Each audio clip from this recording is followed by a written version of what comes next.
नमस्कार मित्रों, आपका फिर से एक बार स्वागत है आपके अपने चैनल वॉइस ऑफ फेरोज अर्थात प्राचीन मिस्र की भाषा में। आज के इस एपिसोड में हम देखेंगे प्राचीन मिस्र के शहरों के नाम, ancient cities name of ancient Egypt. तो आज के इस एपिसोड में हम देखेंगे कि प्राचीन मिस्र के प्रमुख शहर जो हर डायनेस्टी के एक कैपिटल के रूप में, एक राजधानी के रूप में है, उनका क्या नाम था। फिर कुछ विशेष सिटीज़ देखेंगे, कुछ शहर देखेंगे जो फेमस थे। फिर उनके पुराने नाम देखेंगे, उनके अब नए क्या नाम है उसको देखा जाएगा। और कुछ विशेष स्थानों का भी जो उल्लेख है उसका भी उल्लेख करेंगे। और साथ में जो पड़ोसी देश है उनके भी प्राचीन नाम क्या थे और उनके नए नाम क्या हैं। तो वीडियो में आगे चलने से पहले मैं एक बार फिर विशेष रूप से धन्यवाद देना चाहता हूँ। Thanks to my all Egyptian friends who support me too much, thanks again. तो चलते हैं अब सीधे वीडियो की ओर। तो सबसे पहले देखते हैं कि प्राचीन इजिप्ट या प्राचीन मिस्र का क्या नाम था। तो ये मैं आपको पहले भी बता चुका हूँ कि प्राचीन इजिप्ट का, एंशियंट इजिप्ट का जो नाम था वो कैमेत था और ये इसका हाइरोग्लिफ्स है। तो वास्तव में ये क्या है, ये एक जो सिंबल है ये है कैम है, ये कैम है और ये एम का फोनेटिक कॉम्प्लीमेंट है जिसको हमें लिखना नहीं है। तो कैम हो गया और साथ में इसके में टी हो गया। तो प्राचीन मिस्र का जो नाम था वो था कैमेत था और ये एक सिटी या एक प्लेस का एक सूचक है, एक इंडिकेशन है, एक डिटर्मिनेंट है। तो वास्तव में कैमत का अर्थ होता है काली मिट्टी या ब्लैक सॉइल। अब ये ब्लैक सॉइल कहाँ से आती थी? ये जो रिवर नाइल की जो एनुअल फ्लड होती थी, वार्षिक बाढ़ आती थी, तो वो अपने साथ में काली मिट्टी लेकर आती थी जो तलछट के रूप में जमा हो जाती थी और ये मिट्टी उपजाऊ होती थी जिसमें नील नदी के दोनों तरफ किनारों पर जो है खेती की जाती थी। तो जैसा कि मैंने इसके पहले इंट्रोडक्शन ऑफ फेरोज में बताया था कि प्राचीन इजिप्ट दो भागों में था, एक अपर इजिप्ट में था और एक लोअर इजिप्ट इसका भाग था। तो यहाँ पर जो हाइरोग्लिफ्स आपको दिख रहा है ये है लोअर इजिप्ट का है। तो लोअर इजिप्ट को तीन प्रकार से लिख सकते हैं। तो पहला प्रकार जो है, जो हाइरोग्लिफ्स आपको दिख रहा है, तो ये जो चिन्ह है इसको बोलते हैं मह, लिखते हैं एम और ह, मह, मह। और ये ह का जो है फोनेटिक कॉम्प्लीमेंट हो गया और ये फिर क्या बना, ऊ बना। तो ये क्या होगा, मह ऊ होगा, मह ऊ। अब महू का जो कंबाइंड सिंबल है वो सिंबल ये है। तो महू, महू का अर्थ है, महू का अर्थ है लोअर इजिप्ट। दूसरा जो चिन्ह है ये भी लोअर इजिप्ट का है। वास्तव में लोअर इजिप्ट को आखिरी में हम देख सकते हैं ये साइन है, लेकिन अब यहाँ पर क्या है, यहाँ पर एक नया सिंबल या एक चिन्ह जो है यहाँ पर ऐड हो गया है। तो ये क्या है, ये टा है। टा का अर्थ होता है, मीनिंग होती है लैंड। तो इसका अर्थ हो जाएगा टा महू हो जाएगा, टा महू हो जाएगा। टा महू को भी लोअर इजिप्ट बोलेंगे। इसके अतिरिक्त कई स्थानों पर केवल इसके चिन्ह को ही दिखा के रखते हैं, तो इसका भी अर्थ होगा महू होगा। तो अब चलते हैं राजधानियों के नाम राजवंश के हिसाब से। इसको कहेंगे कैपिटल्स नेम विथ डायनेस्टीज। तो इसमें सबसे पहला नाम आता है थिनिस का आता है। अब थिनिस क्या था, वास्तव में फर्स्ट और सेकंड डायनेस्टी का कैपिटल रहा था। उसके बाद ये किसी भी डायनेस्टी का राजधानी या कैपिटल नहीं रहा था। तो जैसा आप देख सकते हैं कि ये जो मैंने मैप दिया हुआ है, इंग्लिश हिंदी दोनों में देकर रखा हुआ है कि थिनिस कहाँ पर था। थिनिस देखिएगा तो अपर इजिप्ट के एक पार्ट में था, और अब वास्तव में अब ये एग्जैक्ट कहाँ पर है ये नहीं मालूम है। ये एक अनुमान लगाया जाता है कि ये अब आधुनिक मिस्र के मॉडर्न इजिप्ट के गिरगा में है। गिरगा एक जगह है जिसका नाम अभी इजिप्ट के जो मॉडर्न इजिप्ट है, आधुनिक इजिप्ट में जो स्थान है गिरगा है, वहाँ पर ये स्थित है। अब क्योंकि इसकी राजधानी फर्स्ट और सेकंड डायनेस्टी के बाद नहीं बनी, इसलिए इस स्थान के बारे में ज़्यादा जानकारी नहीं है। ये केवल एक अनुमान लगाया गया है। तो थिनिस के दो हाइरोग्लिफ्स हैं। पहला हाइरोग्लिफ्स है तो ये क्या बनेगा, ये च बनेगा या इंग्लिश का TJ बनेगा। ध्यान रखिएगा, क्योंकि जब T के नीचे अंडरलाइन होती है तो इसको TJ से लिखते हैं। और ये N बनेगा और ये I बनेगा या E बनेगा। अब ये जो है ये किसी स्थान, किसी प्लेस का सूचक है, इंडिकेशन है, डिटर्मिनेंट है। और ये मैं आपको बता चुका हूँ कि ये भी कोई सिटी या टाउन का इंडिकेशन है। तो इसको लिखेंगे चेनई, चेनई। तो थिनिस का जो नाम है इसके हिसाब से होगा चेन्नई होगा। और जो दूसरा हाइरोग्लिफ्स है थिनिस के लिए वो ये है, तो इसको कैसे पढ़ेंगे, ऊपर वाला जो है वो T बनेगा, T, ये N ना बनेगा, ये E बनेगा, डबल स्ट्रोक है, तो इसका नाम होगा टनी होगा, TNI, टनी होगा। और बाकी ये दोनों जो इंडिकेशन है ये किसी प्लेस या किसी सिटी का डिटर्मिनेंट है, तो इसका नाम होगा टनी। अब अगला जो नाम आता है उसका नाम है मेम्फिस है। और मेम्फिस थर्ड डायनेस्टी से 8th डायनेस्टी तक, जिसमें ओल्ड किंगडम आता है। और ओल्ड किंगडम जो है फेमस है अपने पिरामिड कंस्ट्रक्शन के लिए। ओल्ड किंगडम फेमस है, जैसा हमने आपको इंट्रोडक्शन ऑफ फेराओ में बताया था। तो अरबी भाषा में इसको बोलते हैं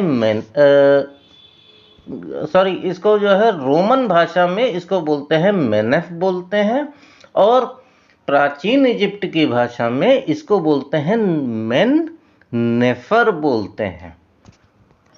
तो आप इस मैप में देख सकते हैं मेम्फिस की जो लोकेशन है, ये इसकी लोकेशन यहाँ मैप पर दिखा के रखी हुई है, ये मेम्फिस है।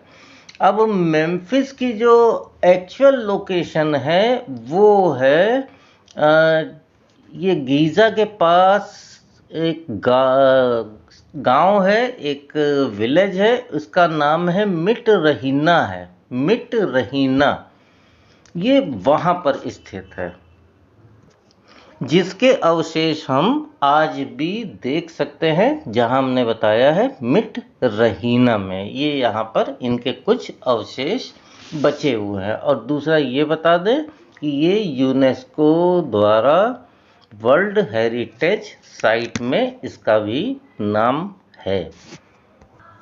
तो जैसा आप देख रहे हैं ये मेम्फिस का नाम जो है हाइरोग्लिफ्स में दिया हुआ है। और मैंने अभी बताया था कि मेम्फिस का जो नाम पड़ा है वो नेफर से पड़ा हुआ है। अब देख सकते हैं यहाँ पर आप कि ये जो पहला है, ये पहला चिन्ह क्या बनेगा, ये मेन बनेगा, ये बनेगा मेन बनेगा। अब ये जो है मैं कई बार बता चुका हूं आपको, ये बनेगा नेफर बनेगा, मेन नेफर बनेगा। तो मेन नेफर वास्तव में इसका जो ट्रांसलेशन होगा हिंदी में इसको कहेंगे स्थाई और सुंदर, और इंग्लिश में इसको कहेंगे एंड्यूरिंग एंड ब्यूटीफुल। तो इसी मेन नेफर से नाम पड़ा है, मेम्फिस नाम पड़ा है। और क्योंकि इस थर्ड और एट्थ डायनेस्टी के बीच में मैक्सिमम पिरामिड्स बने थे, इसीलिए यहाँ पर एक पिरामिड को शो किया हुआ है, इसीलिए तो ये हो जाएगा एज ऑफ पिरामिड को भी शो करेगा। अब ये जो आपको हायरोग्लिफ्स दिख रहा है, ये है इसका दूसरा हायरोग्लिफ्स नेम है, इसका चित्रलिपि में इसका दूसरा नाम है। तो देखेंगे कि जो इसका पहला चिन्ह है, ये वास्तव में ये एक कॉलम को दिखाता है, एक खंबे को दिखाता है, और इसको लिखते हैं डी अंडरलाइन और डी। तो इसको इसकी मीनिंग हो जाएगी डेजेट हो जाएगी, जे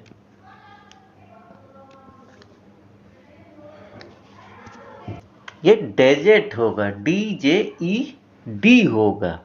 तो इसका अर्थ होता है एवर लास्टिंग, या हिंदी में इसको कहेंगे शाश्वत कहेंगे। एवर लास्टिंग मतलब जिसका डिस्ट्रॉय न किया जाए, जो जिसके अंदर स्टेबिलिटी हो। और जो दूसरा हायरोग्लिफ्स है, इसको बोलते हैं सेट बोलते हैं। और सेट का मतलब होता है प्लेस होता है, लेकिन यहाँ पर देखिए 3 स्ट्रोक्स है, इसलिए सेट ना कह के इसको कहेंगे सूत कहेंगे, क्योंकि W क्या दिखाएगा, ये प्लूरल फॉर्म दिखाएगा। और फिर उसके बाद वहीं पिरामिड का एक चिन्ह आ जाएगा, एक इंडिकेशन है, एक सिंबल है, और ये फिर प्लेस का एक सिंबल है, जैसा हम बता चुके हैं। तो इसको पूरा लिखा जाएगा डेजेट सूत लिखा जाएगा, डेजेट सूत। डेजेट सूत का अर्थ होगा एवरलास्टिंग, और सूत का अर्थ होगा प्लेसेस। तो इसका मतलब होगा एवरलास्टिंग प्लेसेस, शाश्वत स्थल। अब मेम्फिस का तीसरा हायरोग्लिफ्स नेम देखते हैं। तो देखिए ये बनेगा हूत बनेगा, जैसे कि बता चुके हैं, हूत बनेगा। अब हूत का अर्थ होता है हाउस होता है, या हाउस होता है। अब इसका जो अर्थ है, इसका अर्थ होता है का होता है, और का मतलब होता है आत्मा होती है या सोल होती है। अब किसकी सोल है तो आगे देख के पता चल जाएगा। तो ये क्या है, ये P बनेगा, ये T बनेगा, और ये ह बनेगा। तो ये क्या बनेगा, पिता बनेगा। जैसे मैंने आपको गॉड वाले चैप्टर में बताया था कि साथ में क्या है, एक डिटर्मिनेंट में एक किसी VIP को, किसी राजा को, किसी किंग को, किसी गॉड को बैठा हुआ दिखाया गया है। तो इसका पूरा अर्थ होगा हूत का पिता। इसका ट्रांसलेशन होगा house of the soul of पिता। और इसका फोर्थ हायरोग्लिफ्स जो है, चौथा हायरोग्लिफ इसका नाम है, वो है, अब देखिएगा ये वाला जो पहला चिन्ह है, इसको बोलते हैं एनक बोलते हैं। और एनक का मतलब होता है लाइफ होता है, ये वाला। और ये एन और ख, ना और खा इसका फोनेटिक कॉम्प्लीमेंट होगा। तो ये बनेगा ए नख बनेगा। एनक का अर्थ होता है लाइफ होता है।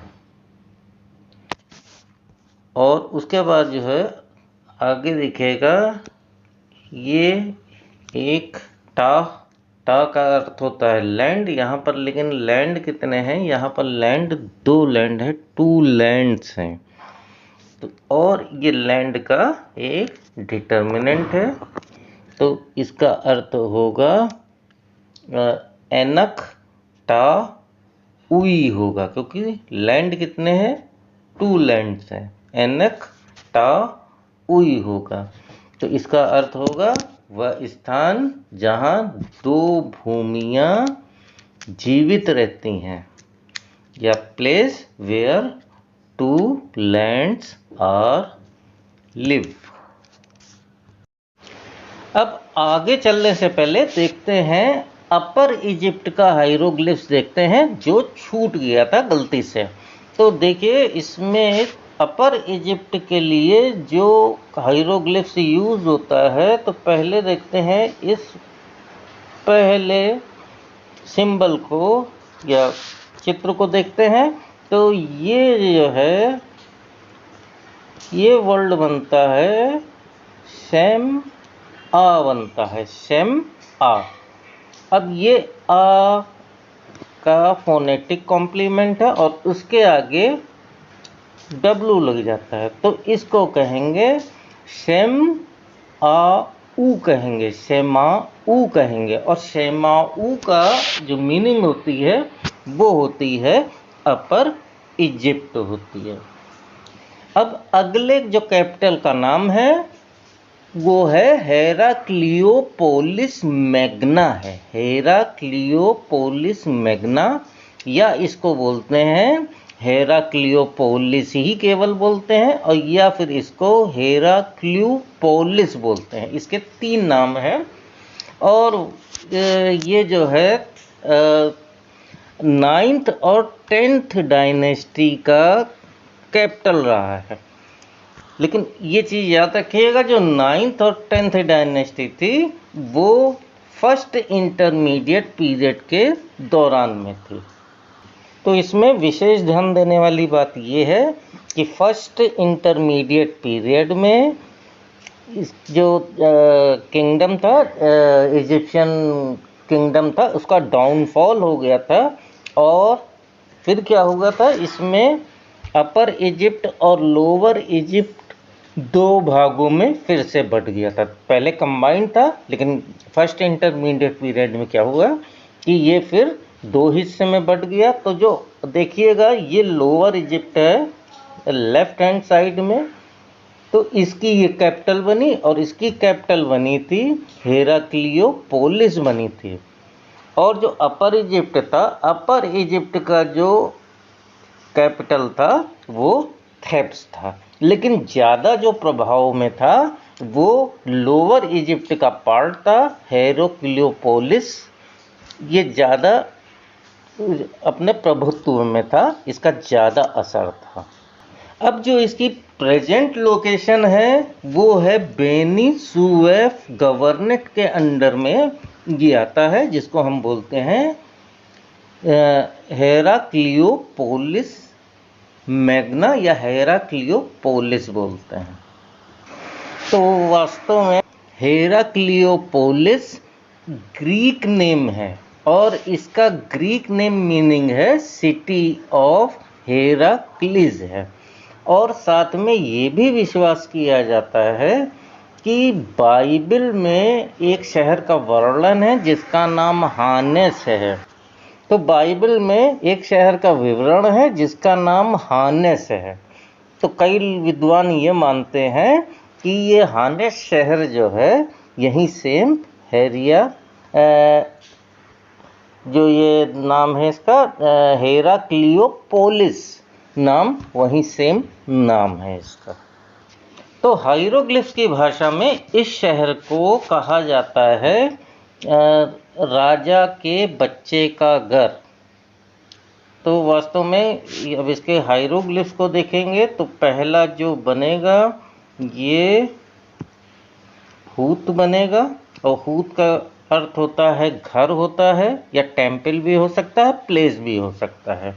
ये बनेगा नेसूत बनेगा,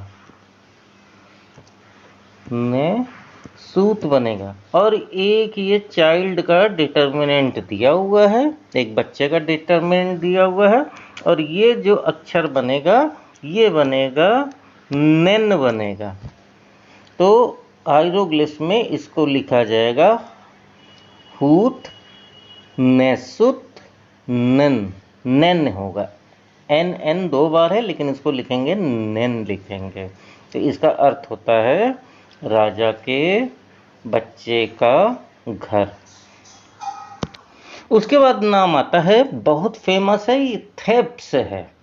तो थेप्स वास्तव में 11th डायनेस्टी का कैपिटल रहा है। ये 11th के बाद में और भी डायनेस्टीज का रहा है। हम इसको एक सीरियल में चल रहे हैं, तो हम इसको सीरियली हम बताते जा रहे हैं कि कौन सा कैपिटल किसका था। तो लेटेस्ट जो सबसे पहला कैपिटल बना था वो बना था 11th डायनेस्टी में बना था। तो वास्तव में जो थेप्स है ये अपर इजिप्ट का एक सिटी है। ये यहाँ पर इसको जो है मैप पे शो किया हुआ है। और ये फेमस है अपने टेम्पल्स के लिए, जिसमें एक टेम्पल का नाम है करनाक टेम्पल। और साथ में यहाँ पर जो पुराने समय में राजा और रानी, किंग और क्वीन को जो है दफनाया जाता था, सबसे ज़्यादा टूम्स यहीं पर हैं, जिसको कहते हैं valley of the kings and valley of the queens कहते हैं, जिसके बारे में हम फिर कभी चर्चा करेंगे। अब इसका आधुनिक नाम अब लक्सर है। और ये जो है स्थिति इसकी जो है अब इसके केवल अवशेष ही ज़्यादातर बचे हुए हैं। अब हाइरोग्लिफ्स में इसके 3 नाम हैं, 3 नेम्स हैं। तो पहला जो नाम है इसको बोलते हैं वासेट बोलते हैं, वासेट बोलते हैं। तो वास्तव में क्या है कि ये जो पहला चिन्ह दिखाई दे रहा है इसको लिखते हैं वास, लिखते हैं वास। और साथ में क्या है इसके टी जुड़ गया है, तो क्या होगा वासट हो जाएगा। और ये एक सिटी का डिटर्मिनेंट या एक इसका सिंबल दिया हुआ है। यहाँ पर जो वास है इसका शब्द का अर्थ होता है डोमिनेशन होता है, प्रभुत्व होता है। तो इसलिए जो इसका ट्रांसलेशन बनता है वो बनता है सिटी ऑफ डोमिनेशन, प्रभुत्व का शहर बनता है। अब जो दूसरा इसका हाइरोग्लिफ्स है उसको देखते हैं। तो अब होता क्या है कि जब ये वाला सिंबल, ये जो चिन्ह है आखिरी में बनता है, तब इसको ट्रांसलेट करने की ज़रूरत नहीं होती है। ये दिखाता है कि ये किसी सिटी या टाउन का, कोई जगह का, प्लेस का कोई नाम है। लेकिन अगर ये इस रूप में दिखाई दे तो इसका फिर इसको प्रोनाउंस करना पड़ता है। तो इसको बोलते हैं न ई ऊत बोलते हैं, न ई ऊत बोलते हैं। और नई ऊत का अर्थ होता है सिटी या शहर या टाउन भी इसको बोल सकते हैं। और उसके बाद क्या आता है, अब इसके बाद देखिएगा ये जो चिन्ह बनेगा ये यहाँ पर ये र बन रहा है। ये क्या बन रहा है, र बन रहा है। तो इसको बोलते हैं रसट बोलते हैं, रसट बोलते हैं। अब रसट, तो रसट का जो अर्थ होगा वो होगा सदर्न। तो इसका पूरा जो होगा ये होगा सदर्न सिटी होगा। और जो इसका थर्ड नेम है आप इसको समझते हैं। तो ये क्या है, ये एक आपको कॉलम जैसा दिखाई पड़ रहा है, इसको और इसको। अब ये क्या बनेगा, ये बनेगा NW लिखते हैं, नू बने।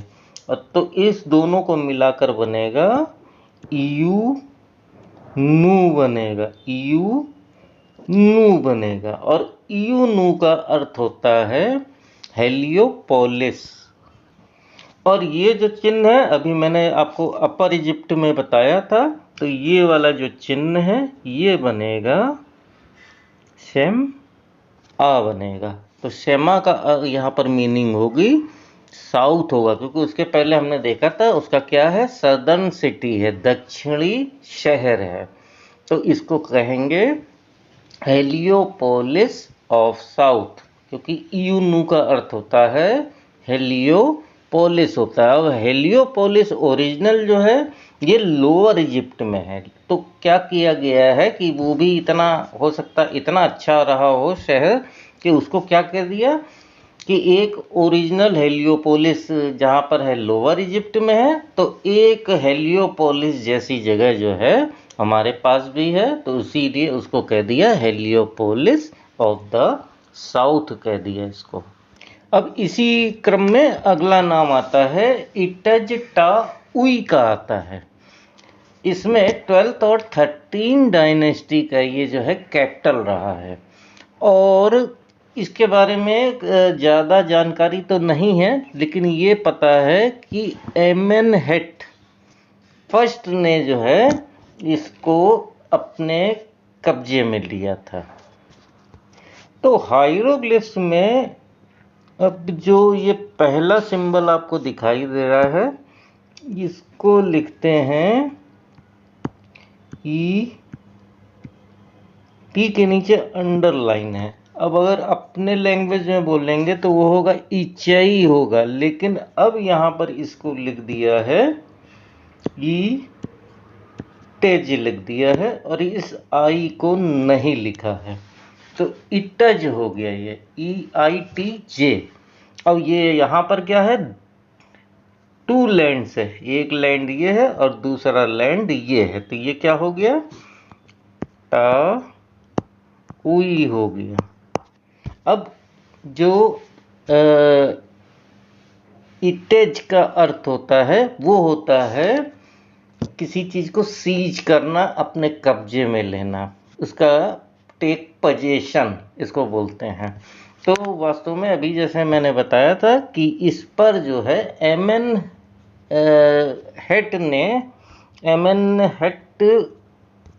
इसमें जो फर्स्ट उन्होंने जो अपर इजिप्ट और लोअर इजिप्ट था उसको अपने अंडर में लिया था, इसीलिए इसको बोलते हैं सीजर ऑफ टू लैंड, या बोलते हैं एमेनहेट सीजर ऑफ टू लैंड, जिन्होंने दोनों लैंड को अपने कब्जे में लिया था। सीज करना है तो सीज का मतलब ही यही होता है अपने कब्जे में लेना।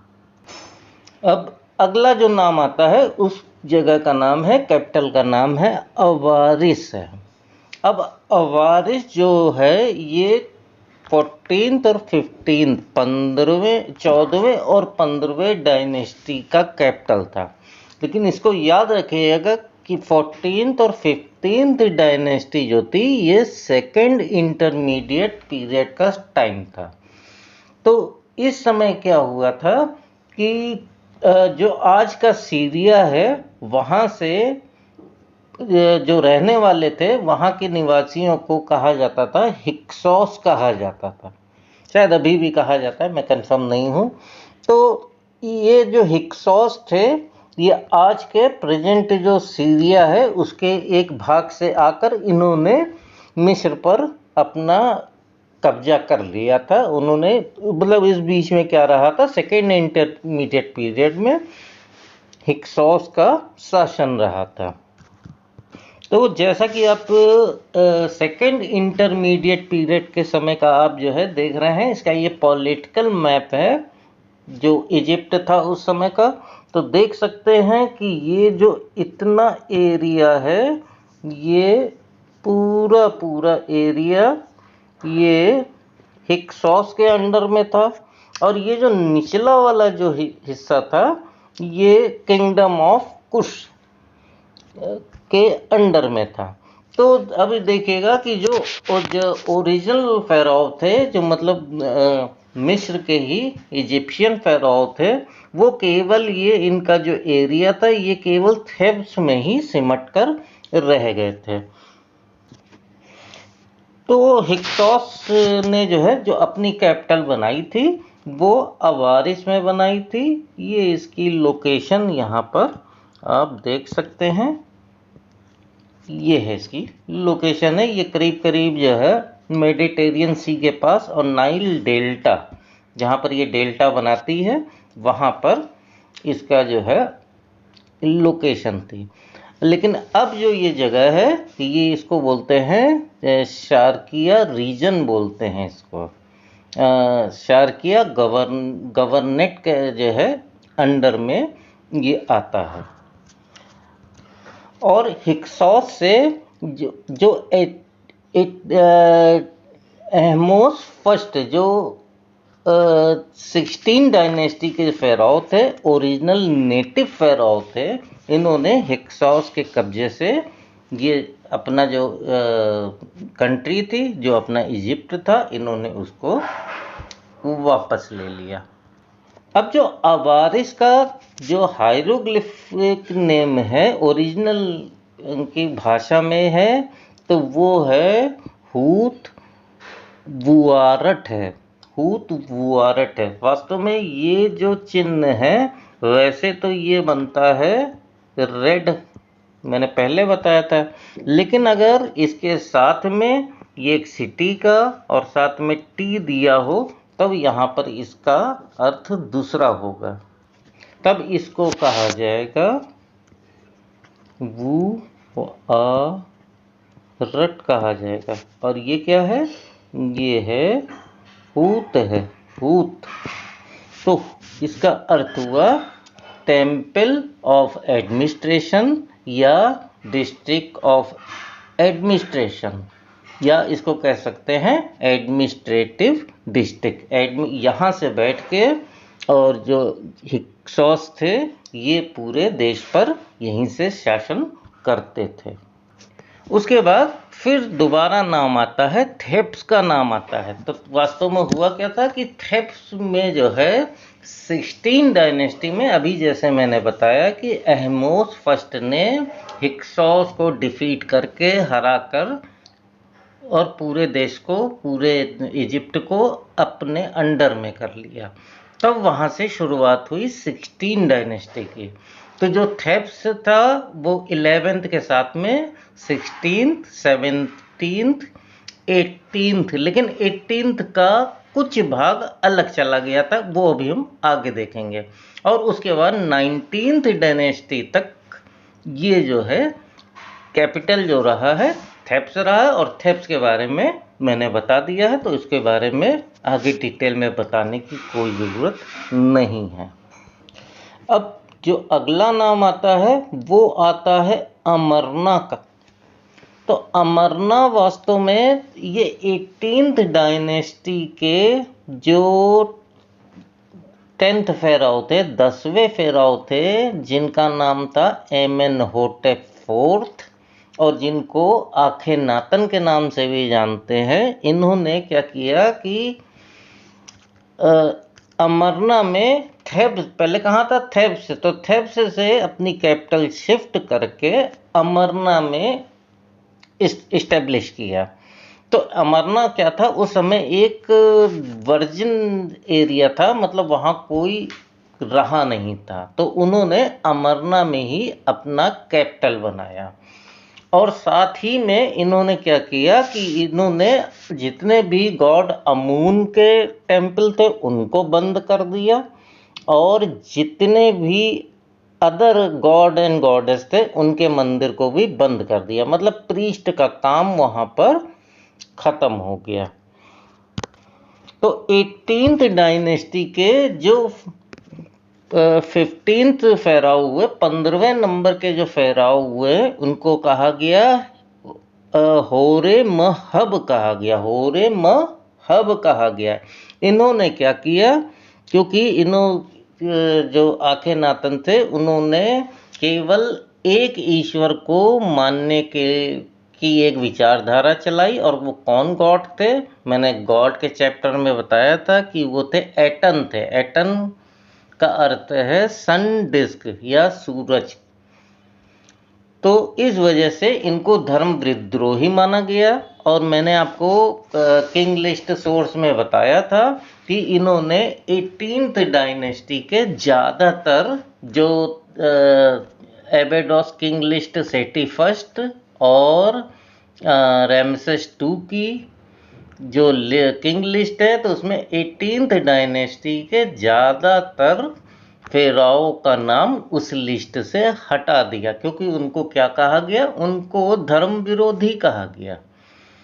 तो इसी डायनेस्टी के जो 15th होरे महब फेराओ थे, इन्होंने क्या किया था कि इस अमरनाथ सिटी को पूरी तरह से उन्होंने तहस नहस कर दिया। वो शहर पूरी तरह से डिस्ट्रॉय कर दिया है, इसलिए वहाँ पर अब जो भी मिलता है वो खंडर के ही रूप में ही मिलता है। तो मैप में ये अमरनाथ की जो पोजीशन दिखाई दे रही है, वो ये पोजीशन है इसकी। तो अब ये जो है, इसकी जो प्रेजेंट लोकेशन है, ये मिनिया गवर्नेट के अंडर में है, या मिनिया गवर्नेट इजिप्ट का नाम उसको दे सकते हैं। तो ये अमरनाथ का हायरोग्लिफ्स प्रेजेंटेशन है।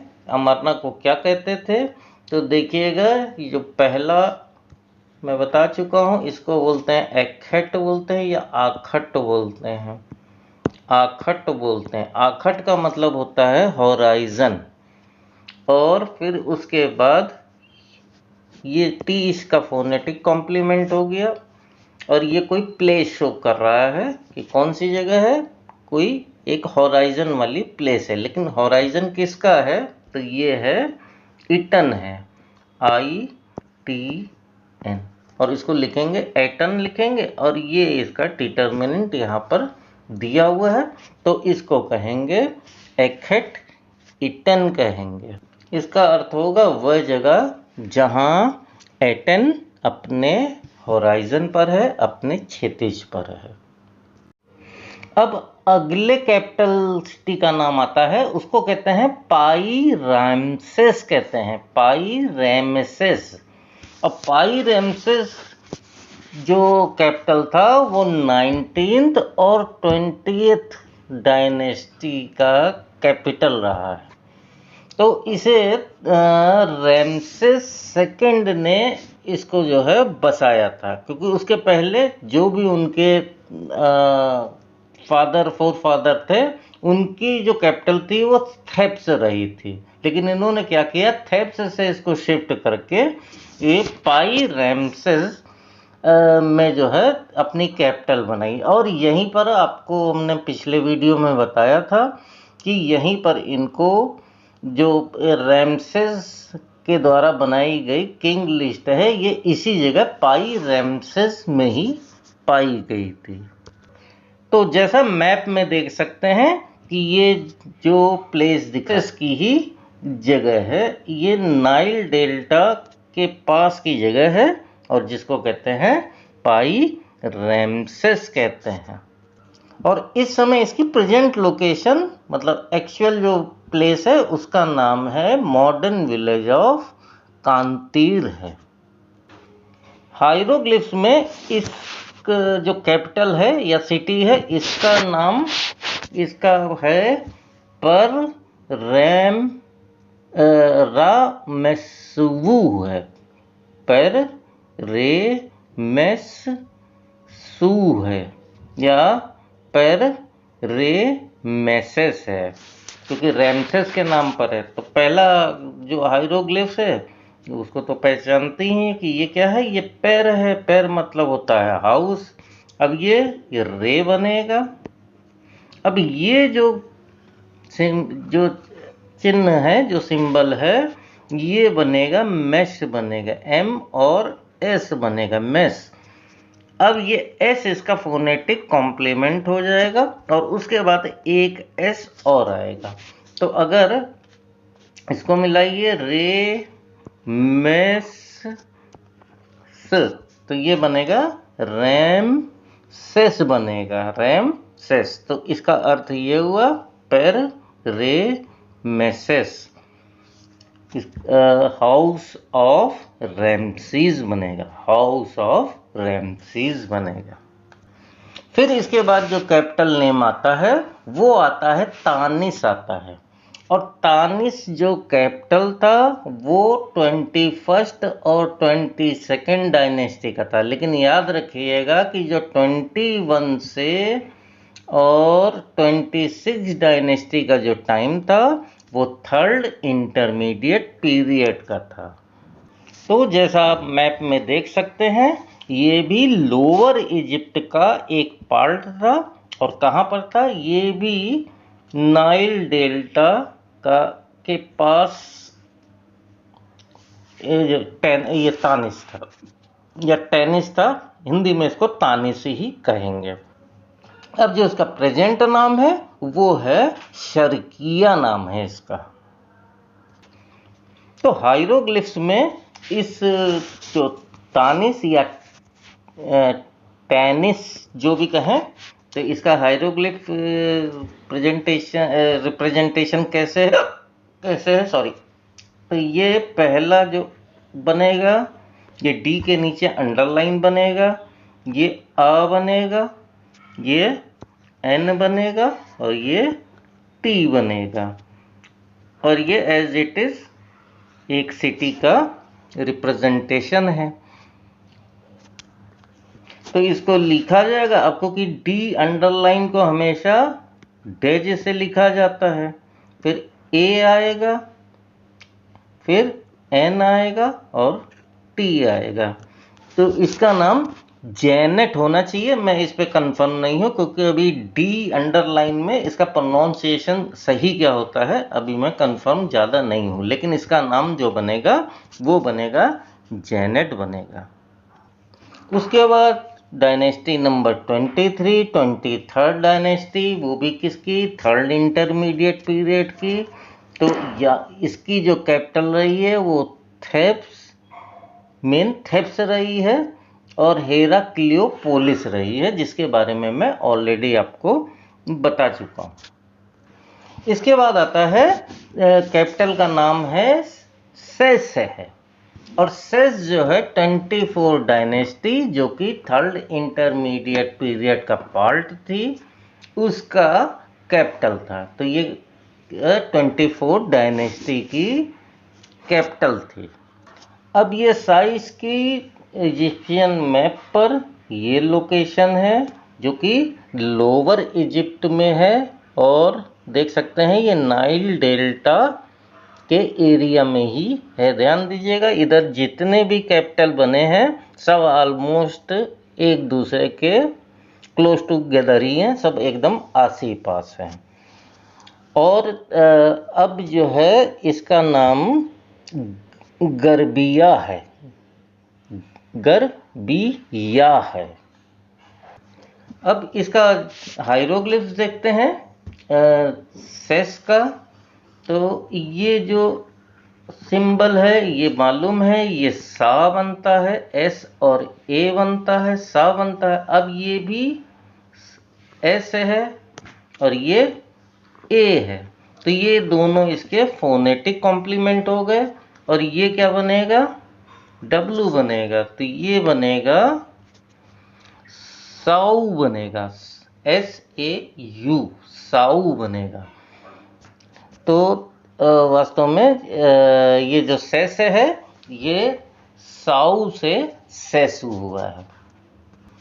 अब अगला नाम आता है नपाटा का आता है। नपाटा ये 25th डायनेस्टी का कैपिटल रहा है, और इस समय भी कौन सा पीरियड है, ये थर्ड इंटरमीडिएट पीरियड है। अब ये मैप पर देख सकते हैं ये नपाटा की ये लोकेशन है, और जो किसमें है ये अपर इजिप्ट का पार्ट है। तो इसमें मेन बात ये है कि ये जो है जब कुश किंगडम के किंग ने या रूलर ने जब जो है इस पर इजिप्ट पर जो है कब्जा कर लिया इस एरिया में, क्योंकि इंटरमीडिएट पीरियड चल रहा था।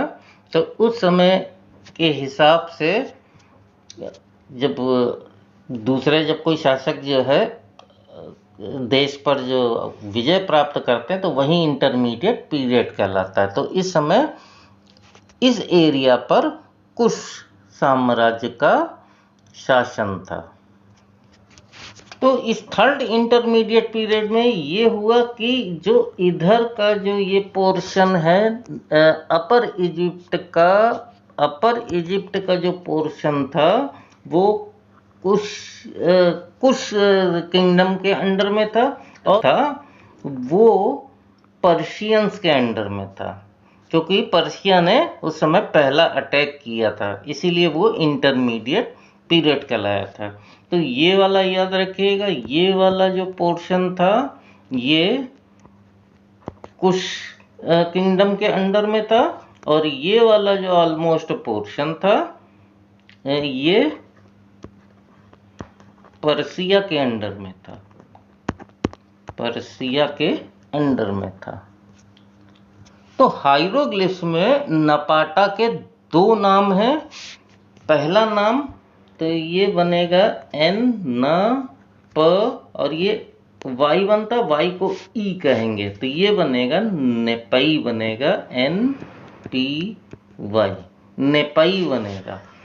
अब क्योंकि ये नपाटा जो है ये जहाँ पर है वहाँ पर नाइल रिवर का एक बहुत बड़ा वाटरफॉल है, पानी है, वहाँ पर एक झरना है, एक वाटरफॉल है। इसीलिए यहाँ पर इस जगह को एक वाटर साइन से रिप्रेजेंट किया गया है, जिसको मऊ बोलते हैं, MU या MW बोलते हैं, लेकिन इसको इसमें शामिल नहीं किया गया है, केवल दिखाया गया कि हाँ जहाँ पर ये है वहाँ पर पानी है, वहाँ पर वाटर है। तो इसका पहला नाम नेपई है, और इसका दूसरा नाम फिर ये बनेगा NPT, नेपट बनेगा, नेपट, और इसी नेपट से नेपाटा बना है, नपाटा बना है। उसके बाद जो 26 डायनेस्टी आती है, जो थर्ड इंटरमीडिएट पीरियड की आखिरी डायनेस्टी थी, वो सेस में चली जाती है, नपाटा से शिफ्ट होके सेस में चली जाती, जो मैंने आपको ऑलरेडी बता के रखा हुआ है। उसके बाद आता है 27th डायनेस्टी, 27वीं डायनेस्टी आती है। उसमें अब 27 डायनेस्टी से लेट पीरियड शुरू हो जाता है, जो आखिरी काल था एंशियंट इजिप्ट का, वो कहलाता है लेट पीरियड कहलाता है। तो 27 डायनेस्टी लेट पीरियड, और इसकी जो कैपिटल थी वो मेम्फिस थी, जिसके बारे में ऑलरेडी बता चुके हैं। उसके बाद 28 डायनेस्टी फिर सेश में चली जाती है, जो लेट पीरियड में आती है। उसके बाद नाम आता है मेंडेस का नाम आता है। Mendes 29th dynasty late period की जो है कैपिटल रही थी। जैसा मैप में देख सकते हैं, ये भी अब लोअर इजिप्ट के पार्ट में है, और नाइल डेल्टा इसका जो है एरिया है। तो हाइरोग्लिफ्स में मेंडेस को इस प्रकार से रिप्रेजेंट किया गया है, तो ये बनेगा D अंडरलाइन और फिर D बनेगा। अब ये D इसका फोनेटिक कॉम्प्लीमेंट हो गया, और ये T आ गया, ये T बना, तो इसको लिखेंगे D अंडरलाइन D और T लिखेंगे। तो इसको लिखेंगे TJED,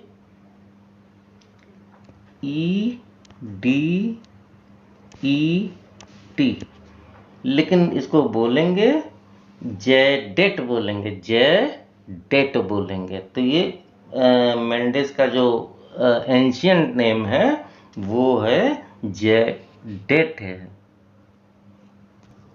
उसके बाद टाइम आता है 30 डायनेस्टी का। अब 30 डायनेस्टी का जो कैपिटल था वो सेबेनिटोस था, सेबेनिटोस था। और इसका दूसरा नाम समनुद है। और ये ध्यान में रखिएगा, जो 30 डायनेस्टी थी ये लास्ट नेटिव फेराओ इसी डायनेस्टी के थे, 30th डायनेस्टी के थे।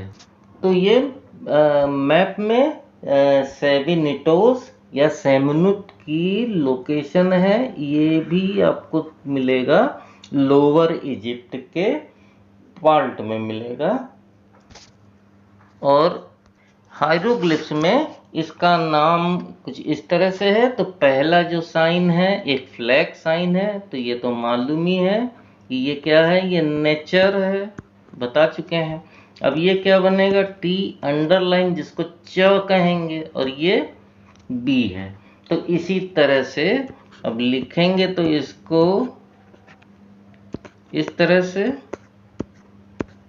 नेचर, लेकिन इसको कहेंगे चेब नेचर, चेब नेचर कहेंगे। उसके बाद जो 31st डायनेस्टी आती है लेट पीरियड की, सबसे आखिरी डायनेस्टी लेट पीरियड में थी, उसकी जो कैपिटल थी वो मेम्फिस थी, जिसके बारे में बता चुके हैं। और एक चीज बता दें कि जो ये 31st डायनेस्टी थी ये पर्शियंस थी। उसके बाद 32 डायनेस्टी या 32nd डायनेस्टी, 32वां राजवंश, वो जगह थी अलेक्जेंड्रिया थी। और अलेक्जेंड्रिया जो कैपिटल थी ये अलेक्जेंडर के नाम पर है, जिसको हम अपनी भाषा में कहते हैं सिकंदर कहते हैं। सिकंदर महान को अंग्रेजी में अलेक्जेंडर बोलते हैं। तो ये इनका बसाया हुआ अलेक्जेंड्रिया था। ये इसकी लोकेशन है अलेक्जेंड्रिया की। अलेक्जेंड्रिया देखिएगा बिल्कुल मेडिटेरियन सी पर, इसके कोस्टल एरिया में ही है। मेडिटेरियन सी के, जिसको हम कहते हैं भूमध्य सागर, उसके बिल्कुल कोस्ट पर बसा हुआ है। इस जगह का नाम है अलेक्जेंड्रिया है। तो हायरोग्लिफ्स में अलेक्जेंड्रिया का जो पुराना नाम था वो क्या था देखते हैं। तो जो पहला बनेगा ये आर बनेगा, ये ए बनेगा, ये टी बनेगा। लेकिन अभी जो ये बीच में जो साइन है, ये साइन क्या है, ये एक आदमी को एक दीवार बनाते हुए एक वॉल कंस्ट्रक्शन में हम देख रहे हैं। तो इसको बोलते हैं, ऑर्डिनरी रूप में कड लिखते हैं, और कभी कभी इसमें हम वाई जोड़ देते हैं। तो ये क्या होगा, कडी हो जाएगा। तो इसका नाम पड़ेगा जो हायरोग्लिफ्स के हिसाब से है रा कड ईट होगा, रा कड ईट होगा, जो बाद में बदल गया राकोटिस में। और यही राकोटिस जब अलेक्जेंडर ने इजिप्ट को अपने कब्जे में लिया तो उसका नाम बदल के कर दिया अलेक्जेंड्रिया। अपने ही नाम पे अलेक्जेंडर पे उसका नाम अलेक्जेंड्रिया हो गया। उसके बाद 33 डायनेस्टी, 33वीं डायनेस्टी या राजवंश आता है, वो आता है मेम्फिस। मेम्फिस में इसकी कैपिटल दोबारा बनती है। और यहाँ पर जो डायनेस्टी थी उसका नाम था अर्गेद डायनेस्टी था, अर्गेद डायनेस्टी था। और अर्गेद जो डायनेस्टी था ये ग्रीक थे, यूनानी थे। और साथ ही में फिर उसके बाद 34 डायनेस्टी, वो भी सेम मेम्फिस रही, लेकिन 34 डायनेस्टी से फिर टॉलमी डायनेस्टी शुरू हुई। और टॉलमी भी कई हुए हैं, एक से लेके शायद 9 तक हुए हैं, मुझे ठीक से याद नहीं है अभी। तो जो 34 डायनेस्टी थी वो टॉलमी डायनेस्टी थी, और जो 33 डायनेस्टी थी वो अर्गेड डायनेस्टी थी। उसके बाद जो 35th डायनेस्टी थी, 35वां राजवंश था, उसकी जो कैपिटल बनी फिर सेबीनिटोस बनी, सेबीनिटोस, जिसको हम ऑलरेडी बता चुके हैं। और फिर जो सबसे आखिरी जो डायनेस्टी थी वो 36th डायनेस्टी थी, और उसकी जो कैपिटल थी वो कैपिटल बनी मेम्फिस बनी। तो यहाँ पर आके ये इनके कैपिटल सिटी नेम के ये लिस्ट पूरी हो जाती है, और इसी के साथ ये इस चैप्टर भी यहीं पर ख़त्म हो जाता है। वीडियो आपको कैसा लगा कमेंट करके ज़रूर बताइए। अगर आपके पास कोई नई जानकारी हो इससे रिलेटेड तो आप ज़रूर शेयर करिए। और स्पेशली मैं कहना चाहूँगा अपने मिश्र वासी जो हमारे मित्र हैं, specially thanks to again for to my Egyptian friends, and there is any correction or new information about this chapter, then kindly comment me in this comment section. Thank you. तो यहाँ पर वीडियो को ख़त्म करते हैं। Video पसंद आया तो वीडियो को सब्सक्राइब करिए, लाइक करिए, शेयर करिए। और अब अगले वीडियो में हम देखेंगे जो सबसे आवश्यक है, जिसके बगैर मिस्र की सभ्यता अधूरी है, जिसका जिक्र बार बार आता है, और उसको कहते हैं ममीफिकेशन। तो ममीफिकेशन का प्रोसेस क्या है, उसमें कौन कौन से शब्द यूज हुए हैं, क्या उसकी हायरोग्लिफ्स है, तो उसका जो है हम अगले एपिसोड में देखेंगे। तो मिलते हैं फिर अगले वीडियो में, तब तक के लिए जय हिंद।